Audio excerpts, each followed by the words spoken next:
ঠিক না? Boolean algebra কি?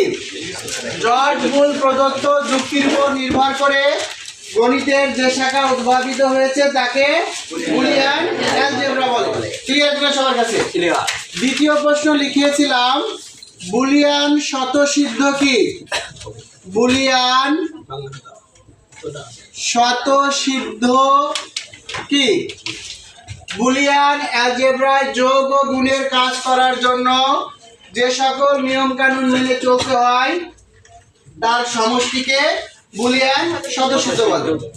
বুলিয়ান অ্যালজেব্রায় যোগ ও গুণের কাজ করার জন্য যে সকল নিয়ম কানুন মেনে চলতে হয় তার সমষ্টিকে বুলিয়ান স্বতঃসিদ্ধ বলে। আচ্ছা, তারপরে আমরা চলে আসি এবার লজিক গেট। লজিক গেট, কারণ আমরা সূত্র যে 15টা সূত্র লিখিয়ে দিয়েছিলাম ওইগুলো পড়ে নিতে হবে, ঠিক আছে? লজিক গেট কি? আচ্ছা, লজিক শব্দের অর্থ কি? যুক্তি। আর গেট শব্দের অর্থ কি?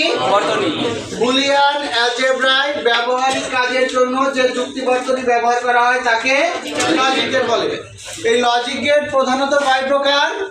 দুই প্রকার। এক হচ্ছে মৌলিক গেট আর দুই হচ্ছে যৌগিক গেট। মৌলিক গেট আর কি? এই মৌলিক গেট, যে গেটকে ভাঙা যায় না বা ভাঙলে ক্ষুদ্রতম অংশ পাওয়া যায় না তাকে বলে মৌলিক গেট। মৌলিক গেট কয় প্রকার? তিন প্রকার। এক হচ্ছে অর গেট। কোন গেট? অর গেটটা কিসের কাজ করে? যোগের কাজ করে। যোগের কাজ, এটা মনে রাখবো আমরা। তারপরে আমাদের অ্যান্ড গেট। অ্যান্ড গেটটা কিসের কাজ করে? গুণের কাজ। গুণের কাজ। আচ্ছা, আরেকটা হচ্ছে আমাদের কি গেট? Not gate. এই নট গেটটা কিসের কাজ করে? প্রয়োগের কাজ করে। আচ্ছা, তাহলে আমরা গতদিন আমাদের অর গেট পর্যন্ত হয়ে গেছিল। কোন গেট পর্যন্ত হয়েছিল? Or gate. অর গেট কাকে বলে?